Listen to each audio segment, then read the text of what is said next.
KKR versus RCB. आज मुझे बड़ी हंसी आ रही है। हंसी आ रही है इसलिए कि आरसीबी के फैंस के लिए मुझे तालियां बजाने की इच्छा हो रही है। क्या किस कदर गजब का फैन बेस है आरसीबी का। आरसीबी के फैंस को इनकी टीम से अभी भी उम्मीद है कि ये कभी कुछ कर लेंगे, और इस वजह से इनकी जर्सी की वो जो ओपनिंग सेरेमनी होती है उसमें भी हजारों पहुंच जाते हैं और पागलों की तरह तालियां बजा रहे हैं और डांस कर रहे हैं और सब कुछ कर रहे हैं। क्या इनके फैंस को वाकई सीरियसली लगता है कि इनकी टीम कभी कुछ कर सकती है? पहला मैच ये जिस तरह से जीते, वो तो खैर मुंबई इतनी ज्यादा खराब खेली कि उसमें आरसीबी को क्रेडिट देना तो मुझे लगता ही नहीं है, क्योंकि इस पूरी दुनिया को मालूम है विराट कोहली और फाफ ये दोनों स्पिन नहीं खेल पाते हैं। ये बिल्कुल स्पिन नहीं खेल पाते हैं। किसी को सुनने में बुरा लगे या कुछ भी लगे, लेकिन सच्चाई ये है। सबसे बड़ी बात इस मैच से क्या हुआ है कि अब ये लोग बुरी तरह से एक्सपोज हो गए हैं। कल के मैच में जो स्पिनर्स ने इनको बिल्कुल भूसा भर के भेज दिया है, उससे ये हुआ है कि बाकी सारी टीमों को समझ में आ गया है कि अब आरसीबी के अगेंस्ट क्या करना है। जो पहले मैच में मुंबई ने गलती की, वो अब ये गलती करने वाले नहीं है। इस मामले में मैं कहूंगा कि नीतीश राणा ने बहुत अच्छा काम किया। पावर प्ले में ही उन्होंने स्पिनर्स लगा दिए। देखिए, किताबी ज्ञान बांटना बहुत आसान होता है। ये विराट कोहली जब इनकी WPL में आरसीबी की टीम सारे मैच हार रही थी, उसके बाद ये पेप टॉक देने गए थे वहां वो लड़कियों की टीम को, और वहां क्या बोला कि आप चाहे हारो या जीतो, आपको 110% देना चाहिए। विराट कोहली से मैं पूछता हूं कि आप क्या 110% दे रहे हो अपना? पिछले 2 महीने में 6 बार आप क्रॉस बैट खेलते हुए बोल्ड हुए हो और आउट हुए हो और LBW हुए हो, तो आपने क्या 110% दे दिया? आप अपना क्रॉस बैट तो छोड़ नहीं पा रहे हो। उसके बाद आप बात कर रहे हो लड़कियों से कि आप अपना 110% दो। आप पहले अपना खुद 110% दे दो। और ये कोचेस क्या कर रहे हैं? मैं इसलिए बोलता हूं कि कोचेस का कोई रोल है नहीं आईपीएल में। ये पूरी दुनिया, मुझ जैसे आदमी को समझ में आ रहा है कि विराट कोहली स्पिनर्स के आगे क्रॉस बैट खेलते हुए आउट हो रहा है, तो क्या ये बैटिंग कोच जो है, ये क्या नाम है इसका, संजय बांगर, नहीं, इसको नहीं समझ में आ रहा है कि विराट कोहली की क्या वीकनेस है? हिम्मत है बोलने की विराट कोहली को? इसी तरह से आंद्रे रसेल ने केकेआर की तरफ से बैटिंग करते हुए जो बदतमीजी का शॉट मारा पहली बॉल पे, तो चंदू पंडित की हिम्मत है कुछ बोलने की? एमपी की रणजी टीम को कुछ भी बोल देना, कुछ भी लड़कों को डरा धमका के करवा लेना, वो अलग बात होती है। एक बार जब बड़े स्टेचर का प्लेयर होता है ना, तो कोच की मजाल नहीं है कि कुछ बोल सके वो उसको। इसलिए कोच वो सब साइड में, ये मुझे समझ में नहीं आता कि ये इतने बड़े बड़े मैनेजमेंट और ये बिजनेस हाउसेस कोचेस पे इतने करोड़ों रुपए क्यों खर्च करते हैं? आरसीबी का मैनेजमेंट, मतलब कोचिंग स्टाफ क्या कर रहा है? आरसीबी के कोचिंग स्टाफ ने अब सारे लोग अभी ये बोलने लगेंगे कि आरसीबी ने पहला मैच तो बहुत अच्छा जीता। पहला मैच आरसीबी ने अपनी वजह से नहीं जीता, वो मुंबई खराब खेली इसलिए जीत गए। अभी तो आप देखिएगा, अभी बचे हुए 8 मैचेस में आरसीबी की क्या हालत होने वाली है। ये जैसा मैंने कहा, ये भी इतनी बुरी तरह से एक्सपोज हो गए हैं कि स्पिन इतनी ज्यादा इनकी प्रॉब्लम है कि ये विराट और फाफ को ही बाकी टीमें अब रन नहीं बनाने देंगी, क्योंकि इनको सबको पता है कि इनको फास्ट बॉलर्स अगर दिए तो ये तो 4 ओवर में 44 रन बना देंगे जैसे बनाए। और 5वें ओवर में क्या हुआ? विराट आउट, फाफ आउट, और उसके बाद तो पूरी टीम को समझ में ही नहीं आया कि क्या हो रहा है। माइकल ब्रेसवेल की बड़ी सब लोग तारीफ कर रहे थे कि वो आरसीबी का कैंप जब लगा था, प्रैक्टिस मैच में 50 बॉलों में 100 रन बनाए। प्रैक्टिस मैच में 100 रन बनाना कोई मायने नहीं रखता है। जिस तरह से आप थ्रो डाउन्स लेते हो नेट प्रैक्टिस में, थ्रो डाउन्स का क्या फायदा है अगर आप ये सुनील नारायण की बॉल पे बोल्ड हो जाते हो? तो आपको वहां उस तरह की प्रैक्टिस करनी चाहिए। थ्रो डाउन लेने से कुछ नहीं होता है। पता नहीं, लेकिन लोग तो पागलों की तरह तारीफ करने पे उतर आते हैं। आप ये भी देखिए कि आपके बैट्समैन की कमी क्या है, गलती क्या है। जिस तरह से ये आरसीबी का जो बैटिंग ऑर्डर ये लोग ये शफल करते हैं, हर्षल पटेल 5वें नंबर पे, मतलब इसके पीछे किसका दिमाग चलता है? कौन है ये साइंटिस्ट? मुझे जरा एक बार बता तो दे कि हर्षल पटेल 5वें नंबर पे बैटिंग करने आएगा। और बैटिंग करने आएगा तो उसको कुछ बैटिंग, देखिए आखिरी में आके जो शार्दुल ठाकुर ने रन बनाए, वो अच्छी बात है, लेकिन वो कितने मैचेस में रन बनाएगा? क्या टेक्निक है उस आदमी की? चलिए उस पर हम बाद में आते हैं, लेकिन हर्षल पटेल 5वें नंबर पे आरसीबी में। इस तरह से विराट कोहली ने बहुत सारे मैचेस आरसीबी को हरवाए हैं जब इसने AB डिविलियर्स के ऊपर वाशिंगटन सुंदर को बैटिंग करने भेजा। मतलब आई कांट इमेजिन कि AB डिविलियर्स पीछे बैठा हुआ है T20 के मैच में। ये कोई टेस्ट मैच नहीं था। T20 के मैच में एबी डिविलियर्स पीछे बैठा है और कम से कम 2 या 3 मैचेस में वॉशिंगटन सुंदर को उसने आगे भेजा है एबी डिविलियर्स से। तो फिर आरसीबी हारेगी नहीं तो क्या होगा? पता नहीं, फैंस को कब समझ में आएगा। मुझे कोई किसी से दुश्मनी नहीं है, लेकिन जो सामने दिख रहा है कम से कम उसको तो एनालाइज करो। हम इस चैनल पे एनालाइज करते हैं, हम यहाँ स्कोर कार्ड बताने नहीं आते। क्या गलतियां हो रही हैं और ये पूरी दुनिया को समझ में नहीं आ रहा है कि कोच का कोई मतलब नहीं है, बैटिंग कंसल्टेंट की कुछ हिम्मत नहीं है किसी को कुछ बोलने। वो बच्चों को डरा धमका लो वो बात अलग है, लेकिन बाकी कुछ नहीं। और एक बार अगर जरा प्लेयर एस्टेब्लिश हो जाए तो फिर वो कोच उससे भी कुछ नहीं बोल सकता है। एक चीज मैं एक्सेप्ट करना चाहता हूं कि ये रिंकू सिंह जो है, रिंकू सिंह के बारे में मेरी कोई बहुत अच्छी ओपिनियन नहीं थी, क्योंकि मुझे कोई याद नहीं है कि इसने कभी कुछ आईपीएल में कुछ बैटिंग अच्छी की हो। ये जहां तक मुझे वेगली याद है, शायद किसी एक आध मैच में इसने कुछ रन बनाए थे कभी, लेकिन उसके अलावा मुझे कभी कुछ ऐसा कोई सिग्निफिकेंट कंट्रीब्यूशन इसका याद नहीं आता है। कल के मैच में जो सबसे अच्छी बैटिंग की है वो मेरे हिसाब से रहमानुल्लाह गुरबाज और रिंकू सिंह ने की है। देखिए, सबसे ज्यादा रन शार्दुल ठाकुर ने बनाए, मैन ऑफ द मैच वो था, सबसे इंपैक्ट वाली परफॉर्मेंस उसकी थी, इसमें कोई डाउट नहीं है। लेकिन देखिए, जिस टाइम शार्दुल ठाकुर की बैटिंग आई है उस टाइम उसके पास कोई ऑप्शन ही नहीं था, and he had got nothing to lose. अगर वो आउट भी हो जाता पहली बॉल पे तो उसको कोई ब्लेम करने वाला नहीं था।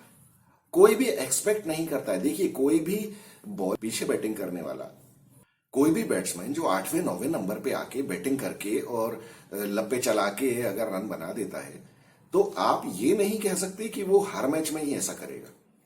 शार्दुल ठाकुर ने ही ऐसी बैटिंग कितने मैचेस में की है।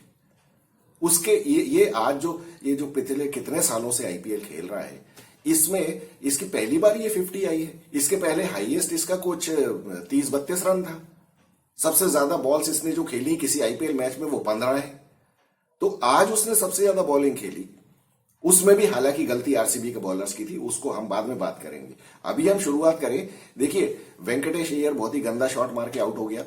शुरू में ही काफी विकेट गिर गए। वेंकटेश अय्यर तीसरे ओवर चौथे ओवर में आउट हो गया। उसके बाद आते साथ ही मनदीप सिंह आउट हो गया। एक तो ये मनदीप सिंह कौन सा भर्ती का खिलाड़ी है मुझे पता नहीं, ये कब तक इसको ये केकेआर ढोता रहेगा। इसको टीम से निकालना बहुत जरूरी है। फिर उसके बाद 47 रन पे नीतीश राणा भी आउट हो गया, क्योंकि देखिए कप्तानी का प्रेशर होता है। 47 रन पे 3 विकेट गिरने के बाद सबसे बढ़िया बैटिंग की है रहमानुल्लाह गुरबाज ने। अगर उस टाइम गुरबाज आउट हो गया होता तो मैच की सिचुएशन शायद कुछ और होती। उसने बहुत ही सेंसिबल बैटिंग की है और मुझे वो लड़का हमेशा मुझे बहुत अच्छा लगता है। वो अफगानिस्तान से भी जब खेलता है तो मुझे काफी पसंद है वो लड़का। उसका काफी डेयरिंग और काफी टेक्निक भी उसकी ठीक ठाक है।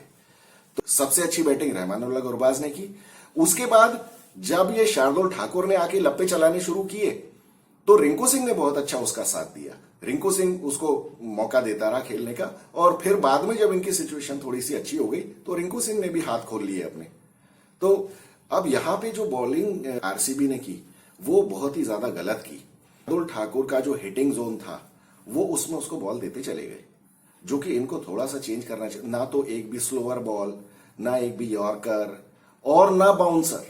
देखिए, टैलेंट का कोई बैटिंग करने वाला अगर बैट्समैन ये इस तरह से शॉट्स मार रहा है तो वहां आपको वेरिएशन देखिए करना ही पड़ेगा। वो तेज बॉल करते रहे, और सिराज को तो कल समझ में ही नहीं आ रहा था कि बॉलिंग क्या करनी है, क्योंकि उससे बॉलिंग हो नहीं रही थी।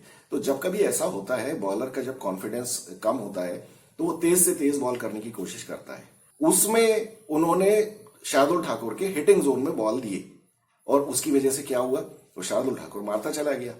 उसको कुछ बाउंसर ट्राई करना था। और एक्चुअली इस टाइप के जो बैट्समैन होते हैं ना, इनको स्लोअर बाउंसर बहुत ज्यादा इफेक्टिव हो सकता है इनके अगेंस्ट। क्योंकि देखिए, स्लोअर बाउंसर में क्या होता है कि बैट्समैन को अपने हाथ से ताकत लगानी पड़ती है। अगर फास्ट बॉल आप करोगे ना, फास्ट बॉल में अगर वो बल्ला घुमा रहा है, उसने टाइम कर लिया तो उतना ही काफी है। और 60-65 मीटर की बाउंड्री में छक्का जाना कोई बहुत बड़ी बात नहीं है। और अगर या तो ग्राउंड बहुत बड़ा है तो बैट्समैन के कैच आउट होने के चांसेस होते हैं, लेकिन आईपीएल में हमें पता है कि छोटी बाउंड्रीज होती हैं। वहां पे स्लोअर बॉल बाउंस कराने की कोशिश करना चाहिए, तब जाके ऐसे बैट्समैन बहुत चलिए मार भी देंगे तो 1-2 मारेंगे, लेकिन वो तो फुल स्विंग में बैट घुमा रहा था अपना, और जब स्पीड में बॉल आ रही है तो फिर क्या हो सकता है, वो कनेक्ट कर रहा था। किसी दिन बैट्समैन की सारी कनेक्ट होती है, वैसे ही शार्दुल ठाकुर के साथ हुआ।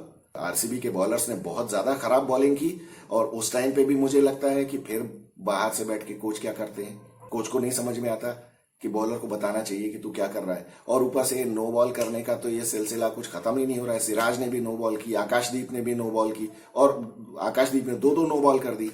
इनके लिए कुछ बहुत ज्यादा स्ट्रिक्ट होना जरूरी है। फिर तो सातवां आश्चर्य हमारे सामने हर्षल पटेल आ गया 5वें नंबर पे बैटिंग करने। वो हम पहले ही डिस्कस कर चुके हैं कि ये तो बहुत ही ब्लंडर इनका मूव था। हर्षल पटेल कोई ऐसा हिटर भी नहीं है और ना तो टेक्निकली साउंड बैट्समैन है। और फिर जहां वो स्पिनर उनके इतने खतरनाक तरीके से बॉलिंग कर रहे थे तो फिर क्या होने वाला था। फिर हमारे श्रीमान दिनेश कार्तिक को आप कमेंट्री करते हुए सुनिए तो वो हमेशा ये बोलता है, अरे batsman should have read from the hand. अरे भाई आपने क्या किया? You should have also red from the hand कि वो बॉल कौन सा स्पिन होने वाला है। और वो बच्चे की बॉल आपको तो रीड नहीं हुई, और दुनिया भर को आप ज्ञान ऐसा बांटते हो कि बस आपसे बढ़िया तो कोई कंसल्टेंट ही नहीं है। तो ये जबानी जमा खर्च है, ये कमेंट्री में करना बड़ा आसान होता है। जब आप मैदान में खेलने जाते हो तो आटे दाल का भाव पता चल जाता है। Dinesh Karthik is not doing anything good for himself. ये इस तरीके से तो उसका क्रिटिसिज्म ही होना है। जब आपके पास मौका आ गया, अच्छे खासे आपके पास 6, 7, 8 ओवर बाकी हैं खेलने के लिए, तब आपको दिखाना चाहिए ना कि आप क्या कर रहे हो। ये क्या बस वो पॉइंट पे कैच देके आउट होके आ गए बाहर। उसके बाद जब कमेंट्री करने आएंगे तो दूसरे बैट्समैन को अच्छे से समझाएंगे कि तुमको ऐसा करना था, तुमको वैसा करना था। ये किताबी बातें करना बड़ा आसान होता है। मैदान पे जो खेलने जाता है ना, तब उसको वहां समझ में आता है। और सच्चाई तो ये है कि स्पिनर्स को हाथ से ही रीड किया जाता है, लेकिन करते कितने लोग हैं। विराट कोहली ने कौन सा स्पिनर को रीड कर लिया जो तुम ऑफ स्पिनर की अंदर आती हुई बॉल के ऊपर क्रॉस बैट शॉट मारने चले गए। और अभी से ही नहीं, हमेशा से ही जा रहे हैं। पिछले 2-3 साल में देखो आप कि स्पिनर के ऊपर विराट कोहली कितनी बार बोल्ड हुआ है। हाथ से रीड माई फुट, ऊपर से आरसीबी का मैनेजमेंट। आप देखिए सब्स्टिट्यूट प्लेयर इन्होंने कौन सा लिया, अनुज रावत का करियर स्ट्राइक रेट कितना है, 113-15। ठीक है, इनको ये नहीं मालूम कि वो महिपाल लोमरोर जो बैठा हुआ है वो बहुत अच्छा बैट्समैन है और वो he is a very good allrounder actually. उसको क्यों नहीं सब्स्टिट्यूट किया? उससे आप बैटिंग करवा लो, उससे आप छक्के पड़वा लो, उससे आप चौके पड़वा लो और उससे आप विकेट भी दिलवा लो, and he is a very good fielder also. इनको मालूम नहीं है। तो तुम क्या कर रहे हो मैनेजमेंट? इसीलिए मैं बोलता हूं कोचिंग स्टाफ की कोई जरूरत नहीं है। इनके पैसे बचाओ और ये स्ट्रगलिंग नए प्लेयर्स हैं इनको दो जो अच्छा परफॉर्म कर रहे हैं। कुल मिला के आरसीबी के लिए और आरसीबी के फैंस के लिए ये कोई बहुत अच्छी खबर नहीं है, क्योंकि आपकी टीम बहुत ज्यादा बुरी तरह से एक्सपोज हुई है। और जैसा मैंने कहा, ये लोग प्लेऑफ में इनका पहुंचना बहुत ज्यादा मुश्किल है।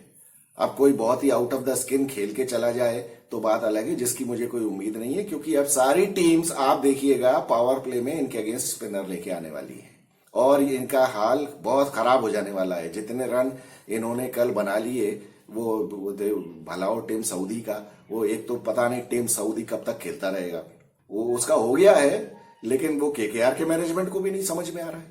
मैं इसीलिए कहता हूं मैनेजमेंट और कोचिंग स्टाफ ये सबका कोई मतलब नहीं है, ये दिमाग लगाते ही नहीं है। और डेटा एनालिस्ट की तो कोई बात ही ना करे मुझसे। देखिए, डेटा एनालिस्ट सबसे ज्यादा ओवररेटेड टर्म है। डेटा एनालिसिस से कुछ नहीं होता। कभी इसके बारे में एक सेपरेट वीडियो बनाऊंगा, क्योंकि ये मेरा सब्जेक्ट है। Data analysis is a part of statistics, तो कभी बात करेंगे उसके बारे में। इनकी पोल खोलूंगा मैं जरा कि ये डेटा एनालिसिस की बातें करते हैं कि ये कर देते हैं, वो कर देते हैं, उससे कुछ होता जाता नहीं है। इसका कोई फायदा नहीं है, सिवाय इसके कि ये देखने की कि ये बैट्समैन कितनी बार किस बॉलर के अगेंस्ट आउट हुआ है, बस। उसके अलावा कुछ नहीं। अगले मैच में कोई नहीं बता सकता कि ये बैट्समैन कैसे आउट होगा और या ये बॉलर कैसी बॉलिंग करेगा। इसके बारे में कभी डिटेल में वीडियो में बात करेंगे। वो जो नया बच्चा आया सुयश शर्मा, वो बहुत अच्छा सब्स्टिट्यूट था। हालांकि अब देखिए, वो बाकी किसी ने देखा नहीं है उसको, क्योंकि वो ना तो मुश्ताक अली खेला, ना विजय हजारे, कुछ भी नहीं खेला, कुछ भी रिप्रेजेंटेशन, शायद वो रणजी भी नहीं खेला है। उसको कोई उसके मोहल्ले में शायद जानता नहीं है, लेकिन प्रैक्टिस में भी पता चल जाता है कि इसमें कितनी दम है। तो वो चांस उन्होंने लिया और इनको मालूम था कि विकेट कैसा खेलने वाला है। तो जिस टाइम वो बॉलिंग करने आया, ये नीतीश राणा ने बहुत अच्छा काम किया कि उसको उस टाइम बॉलिंग दिया जबकि उसके ऊपर प्रेशर नहीं था ज्यादा, क्योंकि सामने बैट्समैन तो वैसे ही मरे पड़े हुए थे, उनकी वैसे ही हिम्मत नहीं हो रही थी। आरसीबी वालों की तो दम निकल चुकी थी। तो उस टाइम जब ये बॉलिंग करने आया तो बहुत अच्छी इसने बॉलिंग की। और दिनेश कार्तिक तो बेकार, उसको बैट्समैन कहना ही बेकार है। तो उसका एक बस उसने विकेट लिया, लेकिन ठीक है, उसकी फिर भी परफॉर्मेंस अच्छी रही क्योंकि उसकी बॉल अच्छी गिर रही थी और उसने काफी कुछ अच्छा कंट्रोल दिखाया और वो काफी कॉन्फिडेंस के साथ बॉलिंग कर रहा था। थैंक्स टू नीतीश राणा कि वो कंडीशन और सिचुएशन मैच की बहुत अच्छी थी। चलिए, मैच का तो एनालिसिस हो गया। अब देखते हैं कि आगे आरसीबी का क्या होता है। आरसीबी किस तरह से अपने आप को इज्जत बचाने में कामयाब होती है, जो कि मुझे नहीं लगता कि बचने वाली है। आरसीबी की बैटिंग की वीकनेस और इनके दिमागी दिवालियेपन का एक आपको उदाहरण देता हूं। वरुण चक्रवर्ती ने अपनी लाइफ में कभी लेग स्पिन नहीं फेंकी। वो मिस्ट्री स्पिनर उसको कहते जरूर है। मिस्ट्री स्पिनर का मतलब ये होता है कि वो कब लेग स्पिन फेंकेगा, कब ऑफ स्पिन फेंकेगा, ये किसी को पता नहीं। वरुण चक्रवर्ती ने आज तक लेग स्पिन नहीं फेंकी है, लेकिन उसको 4 विकेट देके गए हैं ये। अरे उसका बॉल मैक्सिमम अंदर आना है, बस खत्म। तो जब वरुण चक्रवर्ती बॉलिंग कर रहा है तो आपको सिर्फ अंदर आने वाली बॉल के लिए तैयार रहना है।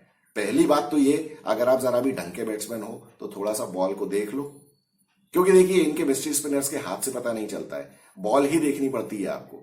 तो जब आप बॉल देखेंगे तो आप, लेकिन आजकल कहां बैट्समैन बॉल देखते हैं, वो तो पट्टा चलाने आते हैं। बस बॉल दिखी, बल्ला घुमाना है। तो बॉल के रेवोल्यूशंस वगैरह देखना और उसका डायरेक्शन देखना, ये तो बहुत दूर की बात हो गई है आजकल। तो वो नहीं देख पा रहे हो तो आप अंदर वाली बॉल के लिए खेलो ना। आप जब अंदर आने वाली बॉल के लिए प्रिपेयर्ड रहोगे तो अगर वो बाहर निकलती है तो आप बीट हो ही जाओगे। लेकिन अंदर आने वाली बॉल को मिस अगर नहीं किया आपने तो आप खेल सकते हो, अगर मिस कर दिया तो बोल्ड होना ही है। तो वरुण चक्रवर्ती ने आज तक कभी लेग स्पिन नहीं की, तो आप उसको 4 विकेट देके चले गए।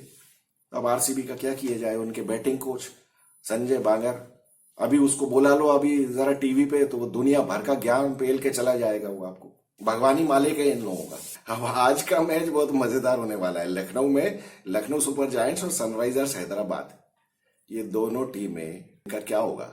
अब मुझे पता नहीं कि वो मार्करम वापस आया है या नहीं आया है, या वो खेलेगा कि नहीं खेलेगा। अगर नहीं खेला तो भुवनेश्वर कुमार कप्तान रहेगा, और उधर से तो अपने सुपर से भी ऊपर केएल राहुल कप्तान है। वो अपनी टीम के लिए वो कप्तान वही काफी है, उस टीम को बर्बाद करने के लिए। उसको कोई, मुझे समझ में नहीं आता, ये मैनेजमेंट को उसको हटा के किसी दूसरे को कप्तान बनाओ और इसको तीसरे नंबर पे बैटिंग करवाओ, और कुछ है नहीं। अदरवाइज लखनऊ सुपर जायंट्स का कुछ होने वाला नहीं। अगर ये कप्तान रहा तो ये कुछ भी कर ले तो भी ये इसका कुछ होने वाला नहीं है, इसको कप्तानी आती ही नहीं है। तो देखते हैं खैर क्या होता है। आज शाम के मैच के बाद बात करेंगे। Thank you for watching.